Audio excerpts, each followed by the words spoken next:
খ্রিস্ট যিশুর আরাধ্য নামে স্বাগত জানাই, প্রার্থনা করি।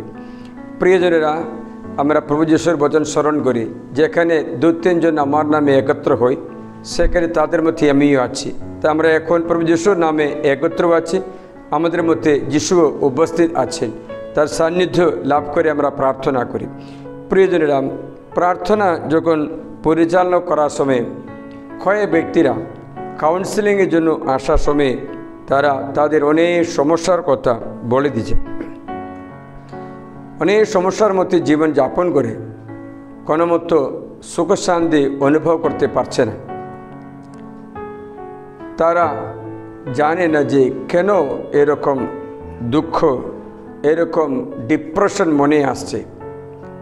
এত শোকাচ্ছন্ন হয়ে যায় জীবন, কোনো আনন্দ লাগছে না। একজন বলল, ঘরের মধ্যে থাকি, বাইরে যেতে চাই না, কারোর সাথে মিশতে চায় না, একাই থাকতে চায়। আর কারো জীবনে কত করলেও আনন্দ অন্তর থেকে হচ্ছে না। বাইরে যখন কোলাহল শেষ হয়ে যখন রাত হয়ে সে কাঁদছে, কারণ অন্তরে কোনো শান্তি লাগছে না। এই শান্তি পাওয়ার জন্য অনেক ব্যক্তিরা মদ খেতে অথবা কোনো নেশা করতে চেষ্টা করে, যেন মনে একটু আনন্দ লাভ করে। আমি যখন প্রার্থনা করলাম, একটা কথা আমাদের মনে এখনই মারছে, সে কথা আপনাকে জানাতে চাইছি। অনেক ব্যক্তিরা বলে, আমরা জানতাম না এগুলো করলে অসুবিধা হবে, জানতাম না। একজন আমাকে এক্ষুনি মেসেজ পাঠালো, মেসেজ পাঠিয়ে বলল যে, ফাদার, আমি এজেন্টের কাছে পয়সা দিয়েছিলাম, কিন্তু চাকরি দেয় না, এজেন্টে পয়সা নিয়ে চলে গেছে। এরকম 3-4 জন আমার কাছে কয়েকদিনের মধ্যে এসে বলল। পুরা চাপ পায় এখন, লাখো মোটামুটি করোড়ো টাকার চাপ পাচ্ছে, ঠকিয়েছে। এখন শান্তি অনুভব করছে না, কারণ আমরা সত্যকে জানতে পারি না, একটা ভালো সিদ্ধান্ত নিতে পারছে না। আমাদের বিবেক অথবা আমাদের প্রজ্ঞা আমাদের হচটের কারণ হয়ে যায়, আমরা জানতে পারি না কেন। বাইবেল বলছে, যখন এক ব্যক্তি পাপ করে, প্রথমে তার বিবেক নষ্ট হয়ে যায়। যখন এই ব্যক্তি জেনেও অজানেও পাপ করে, তখন তার বিবেক নষ্ট করতে চেষ্টা করে। বিবেক নষ্ট হলে সে ব্যক্তি যে সিদ্ধান্ত নিচ্ছে, সেটা ভুল সিদ্ধান্ত নিতে পারবে। এমনই লেখা আছে, সে ব্যক্তির বুদ্ধি অথবা বিবেক, একটা ডিসিশন, একটু সিদ্ধান্ত নেবার ইচ্ছা শক্তি নষ্ট হয়ে যায়। তখন তারা তার আবেগ অনুসারে, অনুভূতি অনুসারে অথবা তার চিন্তা অনুসারে ও কাজ করতে শুরু করে। সেটা অনেক কষ্ট হয়ে যায়, অনেক নষ্ট হয়ে যায়, কারণ এর মধ্যে ঈশ্বরের বুদ্ধি নেই। ঈশ্বরের সঙ্গে আলোচনা করে না। ঈশ্বরের সঙ্গে আলোচনা করলে ঠিকই জানতে পারত, কিন্তু আলোচনা করে না, করতে পারছে না।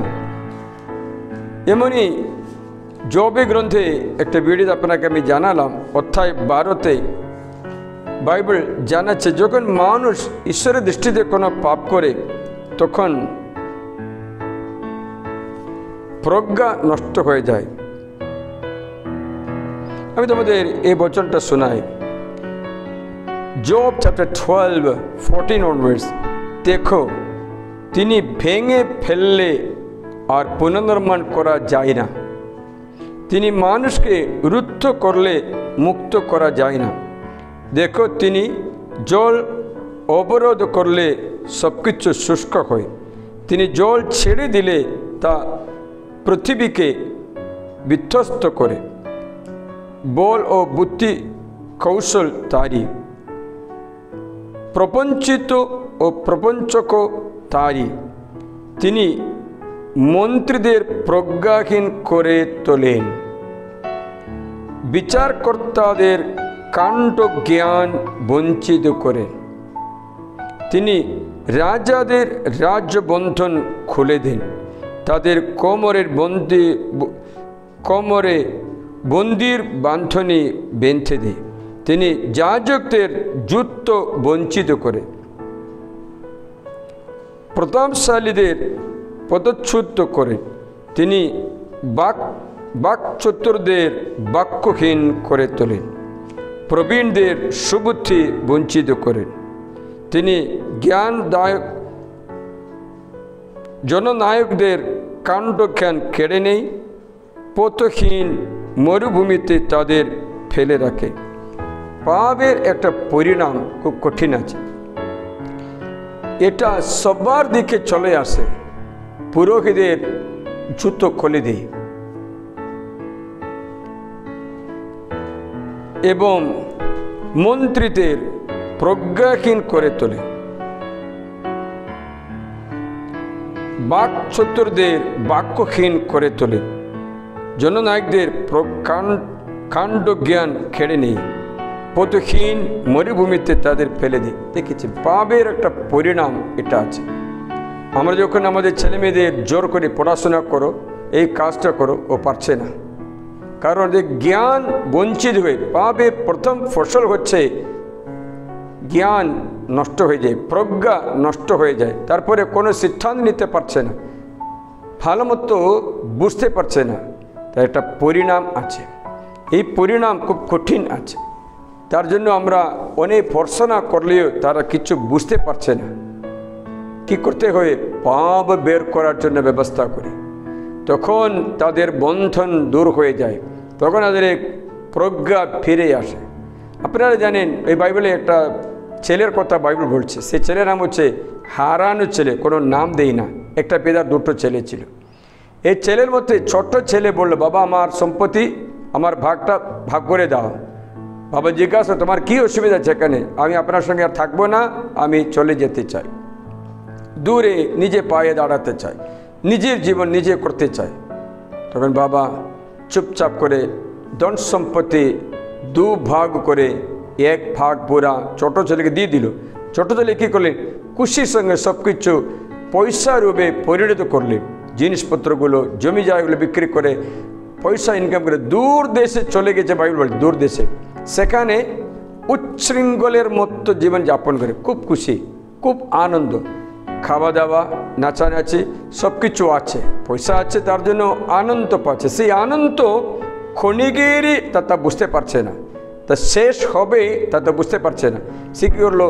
যখন পিতার থেকে আলাদা হওয়া মনে মধ্যে একটা অশুভ চিন্তা, অসুচি চিন্তা, বিরুদ্ধাচরণ শুরু হওয়া থেকে তার জ্ঞান হারিয়ে ফেলেছে। পাপ চিন্তাতে শুরু করে, কাজে সাধিত হওয়ার আগে চিন্তায় পাপ শুরু করে। তার জন্য মানুষের চিন্তাতে যখন পাপ শুরু করে তখন থেকে এই জ্ঞান নষ্ট হয়ে যায়।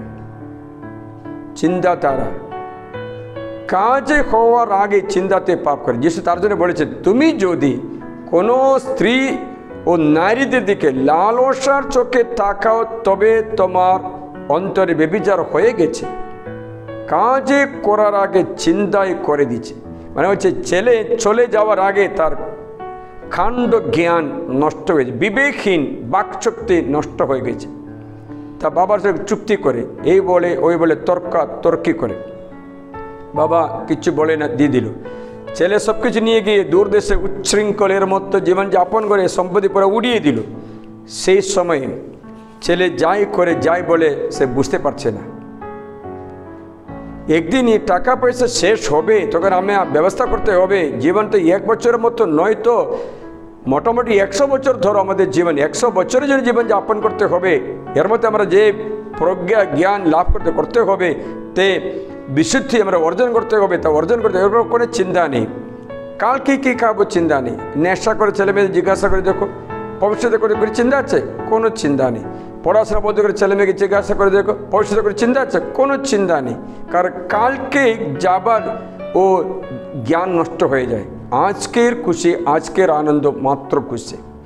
তাই এই ছেলে সব কিছু ব্যয় করে ফেলার পর দেশের দুর্ভিক্ষ হলো, দেশের অসুবিধা হলো, দেশের কেউ তাকে সাহায্য করতে আসে না, সব রাস্তা বন্ধ। তো চাকরের জন্য, কাজ পাওয়ার জন্য সুগার ছড়াতে চাকরি পেল, পয়সা নেই, খাবার নেই। এখানে লেখা আছে তার জ্ঞান ফেরত এলো, তার জ্ঞান ফেরত এলো। বাইবেলে লেখাতে তখন তার চেতনা হলো, ইংলিশে বাংলাতে লেখে চেতনা হলো। He got wisdom. তবে আমার চিন্তা এই যে ছেলে চলে যাবার থেকে বাবা কি করলেন, ছেলের জন্য প্রজ্ঞার জন্য প্রার্থনা করেছে। আজকে আমার কাছে কাউন্সিলিং সবাইকে বললাম, তুই প্রজ্ঞার জন্য প্রার্থনা করো। প্রজ্ঞা পুস্তক অধ্যায় 9 বচন 4 আমাকে প্রজ্ঞা দান করো যে তোমার সিংহাসন তোমার সঙ্গে আসে, নাইলে আমরা যেই সিদ্ধান্ত নেই সেটা ভালো মতো নিতে পারবে না। আমরা মনে করছি এটা ভালো, তা ভালো না হতে পারে। আমরা মনে করছি এটা ভবিষ্যতে মঙ্গল হবে, তা মঙ্গল না করতে পারে, কারণ এই প্রজ্ঞা নষ্ট হয়ে যায়। তার জন্য বাইবেল তেমন ব্যক্তিদের মূর্খ বলে ডাকে, প্রজ্ঞা নষ্ট হয়ে যায়। এই হারানো ছেলে, বাইবেলে লেখা আছে তার জ্ঞান ফেরত পেল। জ্ঞান ফেরত পাওয়ার পর সে চিন্তা করলো আমি কি করছি। In English is written, then he came to his senses. জ্ঞান ফেরত পেয়েছে, মানে হচ্ছে বাবা প্রার্থনা করলে ছেলের জন্য জ্ঞান হয়। জ্ঞান ফেরত পাওয়ার পর ছেলে আমি কি করছি, বাবার কাছে যাবই, ক্ষমা চাইবো, বাবার ঘরে থাকে, সুরে ঘরে থাকার চেয়ে বাবার ঘরটা ভালো। তাই ও চলে যায় বাবার কাছে। আমি কি বলতে চাই, মানুষের বিবেক নষ্ট হয়ে যায়।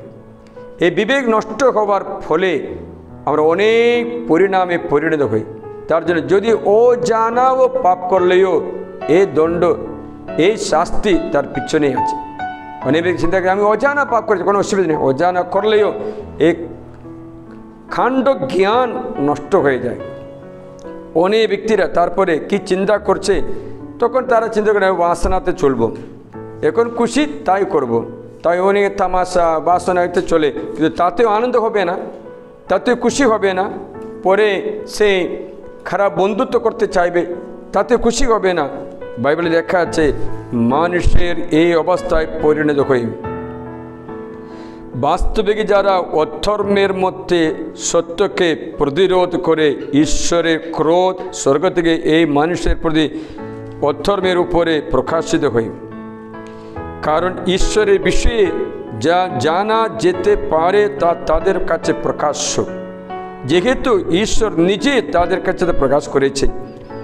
তার সাদৃশ্য অদৃশ্য গুণ অর্থাৎ তার সনাতন পরাক্রম ঈশ্বরত্ব জগতের সৃষ্টি লগ্নের থেকে বোধ শক্তির মধ্য দিয়ে তার নানাবিধ সৃষ্টিকর্মে দৃষ্টিগোচর আছে। ফলে আত্মপক্ষ সমর্থনে বলার মতো এই মানুষের কোনো কিছু নেই, কারণ ঈশ্বরকে জেনেও তাকে ঈশ্বর বলে গৌরব আরোপ করেনি, ধন্যবাদও জানায়নি, বরং তাদের ধ্যান ধারণা অসার হয়ে গেছে। ধ্যান ধারণা প্রজ্ঞা অসার হয়ে যায়। বিশেষ করে আমি বলে দিচ্ছি, যখন তুমি মূর্তি পূজা করে, এখানে মূর্তি পূজার কথা বলে, তখন জ্ঞান অসার হয়ে যায়। পরে যা করে যা বলে বুঝতে পারছে, তোমার স্বতন্ত্রতা আর নেই, তোমার স্বাধীনতা আর নেই। ধন্যবাদ জানায় না, বরং তাদের ধ্যান ধারণা অসার হয়ে গেছে। তাদের অবোধ মন অন্ধকারময় হয়ে মন অন্ধকারে চলে যায়, কিচ্ছু বুঝে না।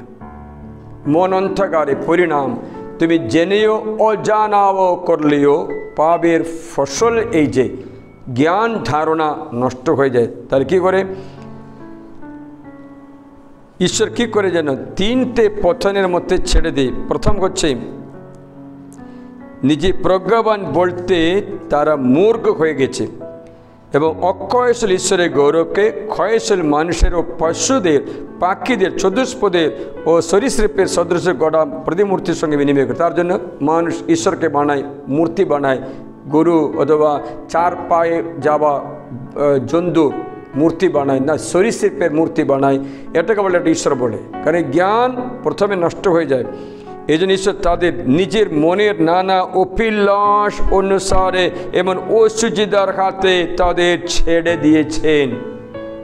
মনের অভিলাষের পিছনে পিছনে দৌড়ে। তার জন্য পড়াশোনা করতে বললে বসবে না, কারণ মনের অভিলাষের পিছনে দৌড়ে। কারণ মনটা বসে না, জ্ঞান নষ্ট হয়ে গেছে, মনটা বসে না, তার অভিলাষের পিছনে, তার বাসনা লালসার পিছনে চলতে থাকে। ছেড়ে দিয়েছে, অসুজিদার হাতে ছেড়ে দেওয়া হয়েছে। কোনো অসুজিদার কাজ শরীরের বিরুদ্ধে পাপের মতোই ঢুকে যায়, যে নিজেরাই নিজেদের দেহের অসম্মান ঘটায়। তার জন্য হাতে ট্যাটু বানাবে। আমি একজনকে আজকে দেখলাম, তোমার হাতে তো ট্যাটু কেন? এমনি। আমি বললাম, শরীর আনন্দবাজার পত্রিকা, যে কোনো পত্রিকা নিয়ে যে কোনো ছবি আঁকার মতো পত্রিকা নিয়ে, এটা ঈশ্বরের মন্দির। এই জ্ঞান কখন আপনি হারিয়েছেন? বাইবেলে প্রথম করিন্থীয় 3:16-17, তোমার শরীর ঈশ্বরের মন্দিরে, এবার ঈশ্বর তো তোমার অন্তরে নিবাসী হইয়াছেন। কেউ যদি ঈশ্বরের মন্দির ধ্বংস করে, তা ধ্বংসিত হবে। ঈশ্বর তাকেই ধ্বংস করবেন, কারণ পবিত্র ঈশ্বরের মন্দির আর তোমরা দেশের মন্দির। তাই কখন তোমার এই চোখ খারাপ দৃষ্টিতে অন্যকে দেখতে শুরু করলে জ্ঞান নষ্ট হয়ে যায়। আজকে এটা ঘটনা হলো যে একজন প্রার্থনার সময়, আজকে শুক্রবারে প্রার্থনার সময় আমি একজনকে উপরে দৃষ্টি দেখলাম, ওর মধ্যে একটা মন্ত্র আত্মা বিরাজ করে। আমি কিছু বলিনি, ছেড়ে দিলাম। কিন্তু পরে কাউন্সেলিংয়ে আসলো, তখন আমি বলে দিলাম, দেখো এইরকম একটা অসুজি আত্মা ভর করে। প্রিয়জন, সে ব্যক্তি কাণ্ড জ্ঞান নষ্ট হয়ে গেছে, শরীরে কি হচ্ছে এটা বুঝতে পারছে না। এই অবস্থায় আজ অনেক ব্যক্তিরা পতিত হচ্ছে। তোমার ছেলে যদি নেশাগ্রস্ত এই অবস্থায় আছে, কাণ্ড জ্ঞান হারিয়ে গেছে, তুমি প্রজ্ঞার জন্য প্রার্থনা করলে সে ব্যক্তি বাঁচতে পারবে। ঈশ্বর তাকে প্রজ্ঞা জ্ঞান দান করো, যেন জানতে পারে, বুঝতে পারে। নাহলে আপনি কত পরিশ্রম করলেও পরিবর্তন হবে না। একটা মা রোজ আমার কাছে কান্নাকাটি করে, তার ছেলে এমন স্কিজোফ্রেনিয়া রোগের মতো এবং মানসিক রোগের মতো দুটো মিলে ঘরে অত্যাচার, এমন যা বলে যা করে না, বাড়িতে কিছু রাখতে পারছে না। বাবা মাকে মেরে ফেলে, রক্ত খাবো, নিজের শরীর কেটে রক্ত খায়। এ কী করে ঘরে রাখা যায়? মেন্টাল হসপিটালে 2-3 বার ভর্তি করা থাক সত্ত্বেও ওখানেই রাখতে পারছে না, সেডেশন দিয়ে থাকে, তবুও ও ছেলে কন্ট্রোল করতে পারছে না। কাণ্ড জ্ঞান বঞ্চিত হয়েছে। তার জন্য তারা শরীরে বাসনার হাতে ছেড়ে দেওয়া হলো, কারণ তারা ঈশ্বরের সত্যকে মিথ্যা বিনিময় করেছে এবং সৃষ্ট বস্তুকে পূজা ও আরাধনা করছে। সৃষ্ট বস্তুকে পূজা করে, সৃষ্টিকর্তাকে নয়। তাই ঈশ্বর একজন জঘন্য রিপুর হাতে তাদের ছেড়ে দিয়েছেন। জঘন্য রিপুর হাতে, এটা খুব খারাপ একটা বচন আছে, জঘন্য রিপুর হাতে। এটাতে খুব কঠিন হয়ে যায়। এর মানে কি জানো? জঘন্য রিপু মানে ডিগ্রেডেড প্যাশন। প্যাশন আমরা বুঝতে পারছি, ডিগ্রেডেড প্যাশন অর্থ কে বলে নিকৃষ্ট বাসনাতে চলে যায়। এমনই বাসনা হলে কি হবে জানো? বাইবেল বলছে তেমন ব্যক্তির কাছে তাদের স্ত্রী লোকেরা প্রাকৃতিক যৌন সম্পর্ককে প্রকৃতি বিরুদ্ধ সম্পর্কের সঙ্গে বিনিময় করেছে। তেমনিভাবে পুরুষেরাও প্রাকৃতিক নারী সম্পর্ক ত্যাগ করে একে অপরের কামনায় জ্বলে পড়েছে। পুরুষে তারা কুৎসিত কর্ম সাধন করেছে, ফলে নিজেরাই নিজেদের ভ্রান্তির যোগ্য প্রতিফল পাচ্ছে। আবার যেহেতু তারা নিজের জ্ঞান দ্বারা ঈশ্বরকে স্বীকার করতে সম্মত হয়নি, জ্ঞান নষ্ট হয়ে গেছে, সে ঈশ্বর ভ্রষ্ট মনের হাতে তাদের ছেড়ে দিয়েছে। ফলে যা অসুচিত তারা তাই করে থাকে। তারা সব রকম অধর্ম, দুষ্টতা, লোলুপতা, শঠতা, পরিপূর্ণ হিংসা, নরহত্যা, বিবাদ, ছলনা, অনিষ্ট কামনা ভরা, পরনিন্দুক, পরচর্চা প্রিয়, ঈশ্বর শত্রু, উদ্ধত, অহংকারী, দাম্ভিক, অপকর্মে মেথা, পিতামাতার অবাধ্য, নির্বোধ, অবিশ্বস্ত, হৃদয়হীন, মমতাহীন। বাবা কতটা শুনে যাচ্ছে। আপনারা কিছু জানতে পারছে এরকম লেখা আছে বাইবেলে মানে হচ্ছে এত এমনই একটা অবস্থায় ছেড়ে দেওয়া হচ্ছে ডিগ্রেডেড প্যাশন মানে প্রজ্ঞা নষ্ট তুমি জেনেও অজানো পাপ করলে এই পরিণামগুলো ওর পিছনে আছে তার জন্য ঈশ্বর বলেন তোমরা সকলে আমার কাছে এসো আমি তোমাদের পবিত্র আত্মাকে দান করবো সে তোমাকে প্রজ্ঞা জ্ঞান বিশ্বাস রোগ নিরাময়ের ক্ষমতা অলৌকিক কাজের ক্ষমতা ভবিষ্যবাণীর ক্ষমতা পরাবর্তীবাণীর ক্ষমতা ভাষাগুলোকে বুঝবার ক্ষমতা ব্যাখ্যা করার ক্ষমতা আত্মাগুলো নির্ণয় করার ক্ষমতা আমি দান করব তখন বুঝতে পারবে তুমি তাহলে বুঝবে না তাই যে ব্যক্তি ঈশ্বরের কাছে আসতে হলে তুমিও আমিও তার জন্য হাঁটু গেড়ে প্রার্থনা করতে হয় অবিরাম করতে পারো তুমি তবে এখন আমি ডিভাইন রোটেশনে যে আসো আমরা মধ্যস্থ প্রার্থনা করব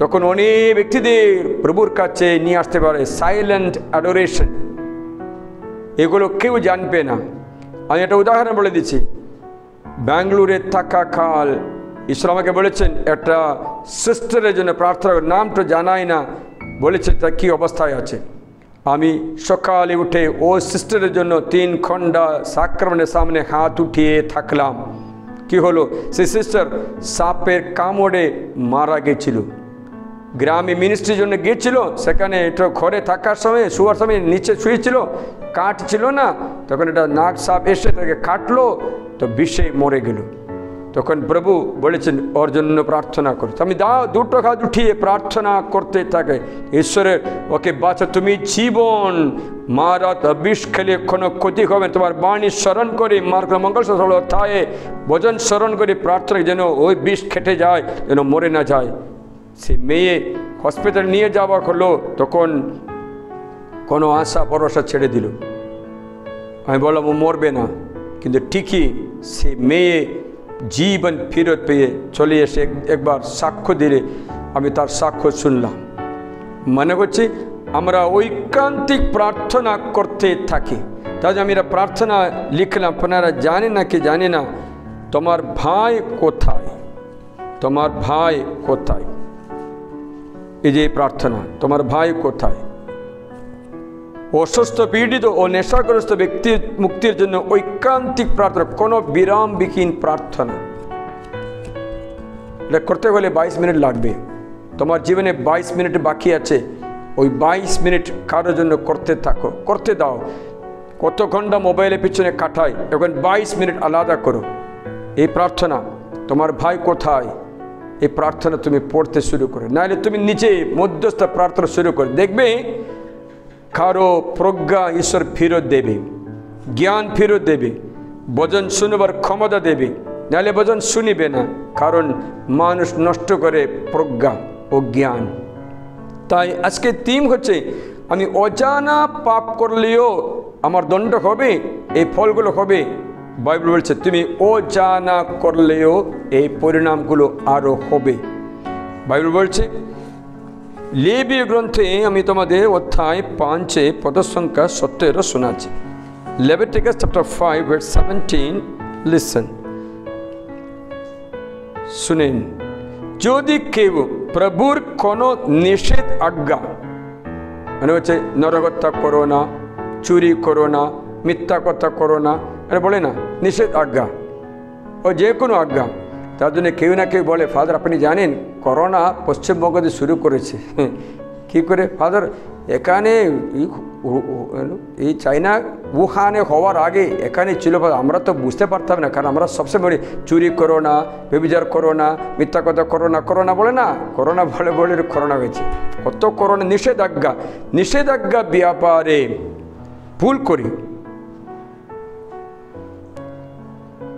তবে সে তা না জানলেও দোষী ও তার নিজের অপরাধের দণ্ড নিজে বহন করবে নিজের অপরাধের দণ্ড নিজে বহন করবে কাণ্ড জ্ঞান বুদ্ধি বিবেক নষ্ট হবে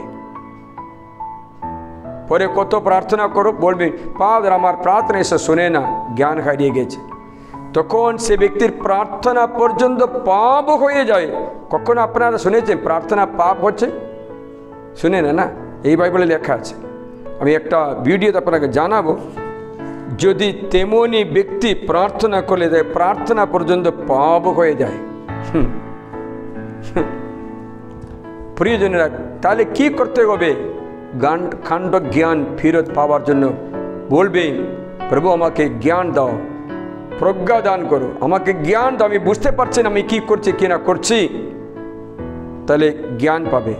লেবী গ্রন্থ বুঝেছি, না জানলেও দোষী, ওর দণ্ড ভোগ করে। কিন্তু যীশু খ্রিস্ট বলেন, যদি তুমি আমার কাছে এসো, আমাকে বিশ্বাস করো, আমার বাণী তোমার অন্তরে থাকে, তবে তুমি সত্যকে চিনবে, মানে যিশুকে চিনবে, যিশু তোমাকে মুক্ত করে দেবেন। এই যিশু মুক্ত করতে স্বর্গ থেকে নেমে এসেছেন। আজ অনেক ব্যক্তি যিশুকে স্বীকার করছে। আপনি তাদের মধ্যে একজন হয়েছে কিনা? না হলে আজ আপনিও তার মধ্যে একজন হও। যীশু খ্রিস্ট স্বর্গ থেকে বলছেন, তোমরা যদি সত্যকে জানতে পারো, সত্য তোমাদের মুক্ত করে দেবেন, নাইলে সত্য তোমাকে মুক্ত করে দেবে না তুমি না জানলে। মনে হয় জগন্নাথ মঙ্গল সমাজ অধ্যায় 8:32 থেকে শুনলে বোঝা যাবে। দেখি কি লেখায় আছে।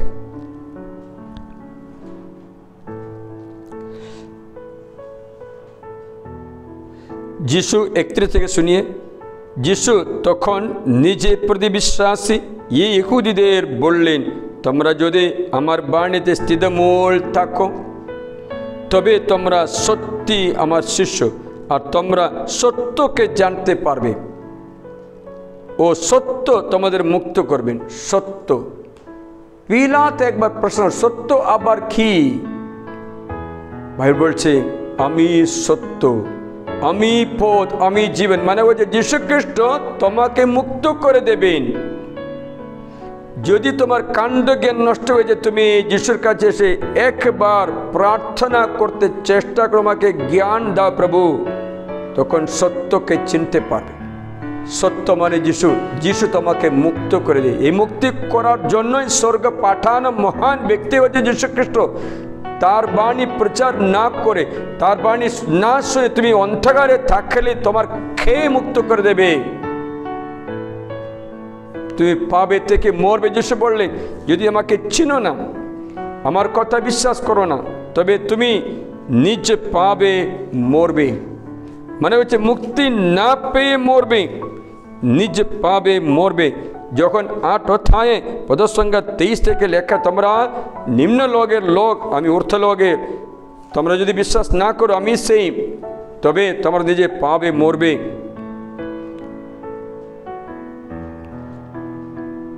আমি চলে যাচ্ছি আর আপনারা আমাকে খুঁজবেন, আপনাদের নিজেদের পাবে থেকে মরবেন।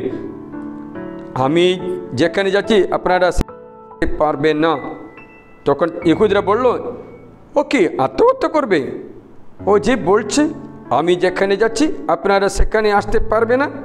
তিনি তাদের বললেন, আপনারা নিম্ন লোকের, আমি ঊর্ধ্ব লোকের। স্পষ্টভাবে বলছে, আমি স্বর্গের লোক, আমি ঈশ্বর। আপনারা এই জগতের, আমি এই জগতের নয়। মনুষ্যরূপে এসেছে, কিন্তু যিশু এই জগতের নয়, স্বর্গের ঈশ্বর। আমি তো আপনাদের বলছি, আপনাদের নিজেদের পাবে থেকে মরবেন, কারণ আপনারা যদি না বিশ্বাস করেন যে আমি আছি, তবে আপনাদের নিজেদের পাবে থেকে মরবেন। শুনছিলি? আমাদের বাচ্চা স্বর্গ দেবা এই অনুগ্রহ যীশু খ্রিস্ট, যা যে পাবে থেকে মরে।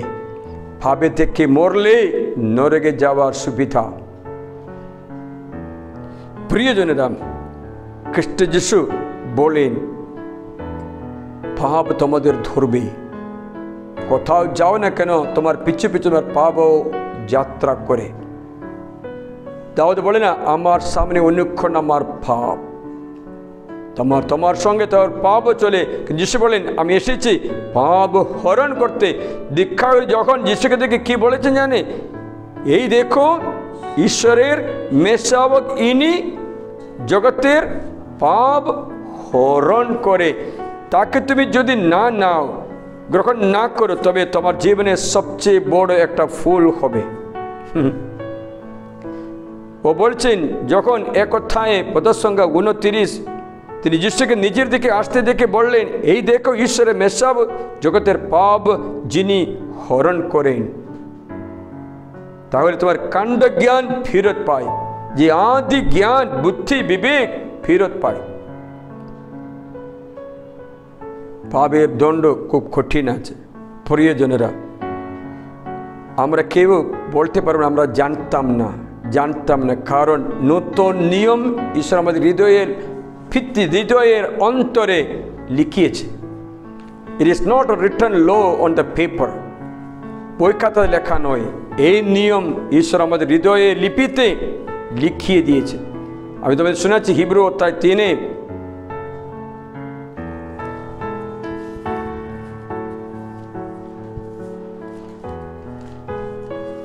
অধ্যায় 8 আছে, চ্যাপ্টার 8।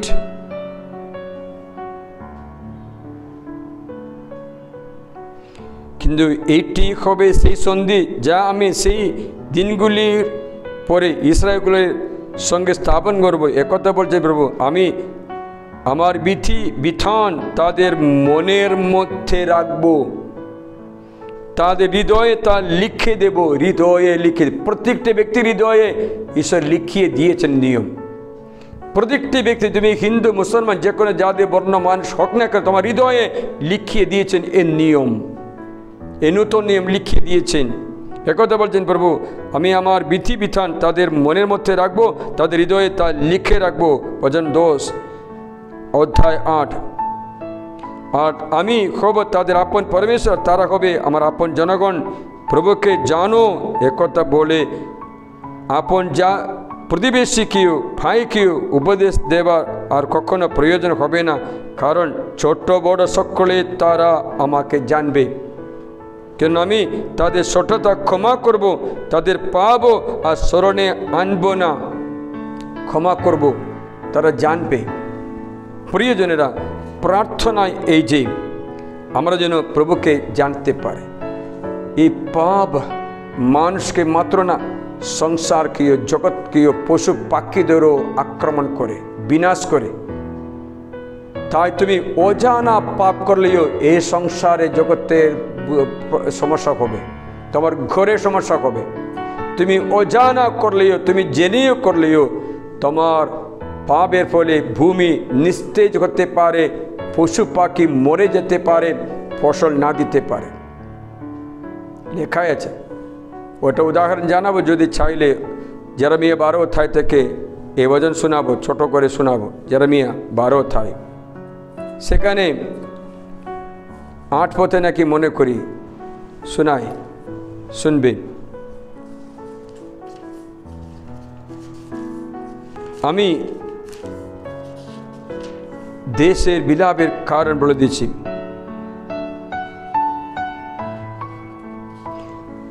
আর কতদিন দেশ শোক করবে, মাঠের সমস্ত ঘাস শুকিয়ে যাবে।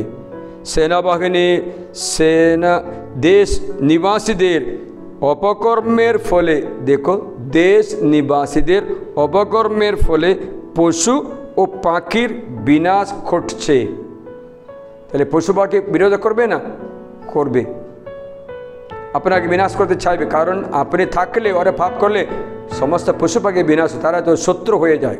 হ্যাঁ, কারণ ওরা নাকি বলে তিনি আমাদের শেষ দশা দেখেন না।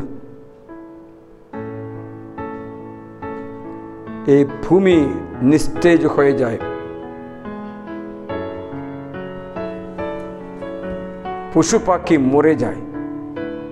তাই প্রয়োজন জেনেও অজানাও করা পাপের দণ্ড আছে।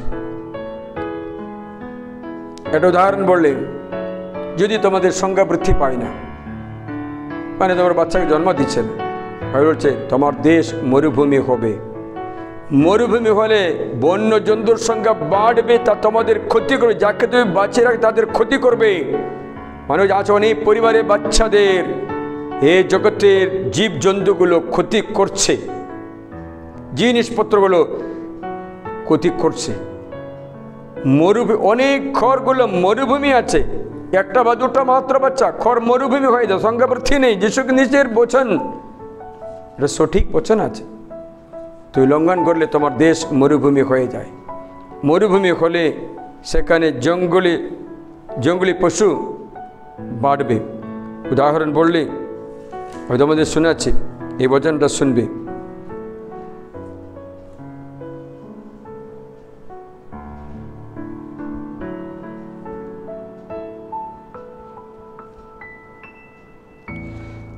আমি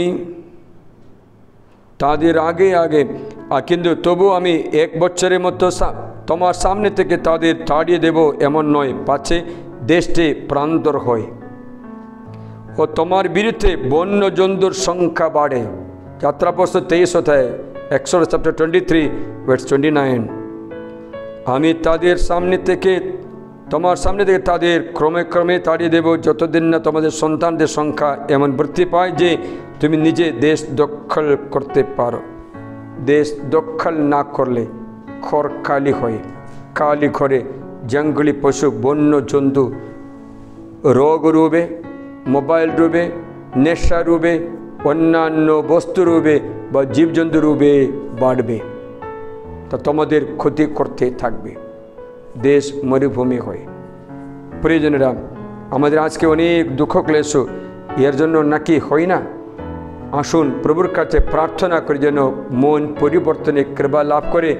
আমরা যদি ক্ষতিগ্রস্ত হয়ে যিশু ক্ষতিপূরণ করবে, আমরা অপমানিত সেই সম্মান করবে, তার কাছে আমরা আসি, আরাধনা করি, প্রার্থনা করি, তার সাহায্য যাচনা করি, যেন আমাদের অজানা বা জেনে করা পাপ আমাদের কাণ্ড জ্ঞান নষ্ট না করে।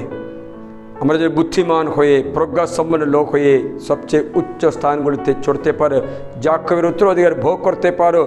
উপরে থাকবে, নিচে নয়, আগে থাকবে, পিছনে নয়, এ বচন পূর্ণ হয়। তোমার ময়দার কাটুয়ার আশীর্বাদ পাবে, গ্রামেও শহরে তুমি আশীর্বাদ পাবে, তোমার গর্বের সন্তান আশীর্বাদ। এটা ঈশ্বরের প্রতিশ্রুতি, আমরা আপন করে নিই।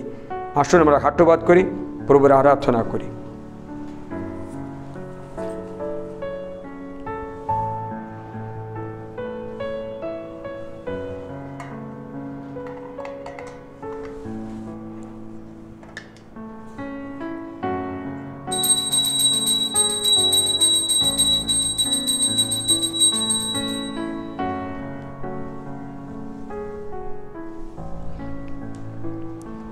এসো আমরা প্রভুর আরাধনা করি, ভক্তির সঙ্গে প্রার্থনার সঙ্গে প্রভুর আরাধনা করি, স্তুতি করি।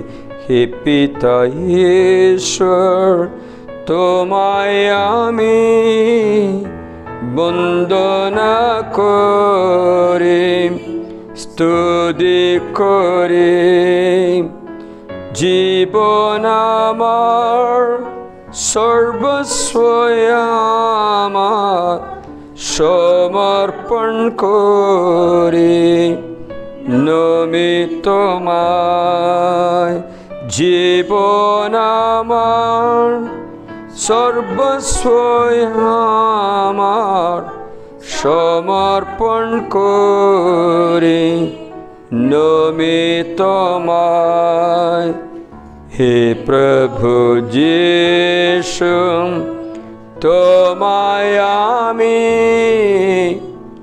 বন্দনা করি, স্তুতি করি। হে প্রভু যিশু, তোমায় আমি বন্দনা করি, স্তুতি করি। জীবন আমার সর্বস্ব আমার সমর্পণ করি নমি তোমায়।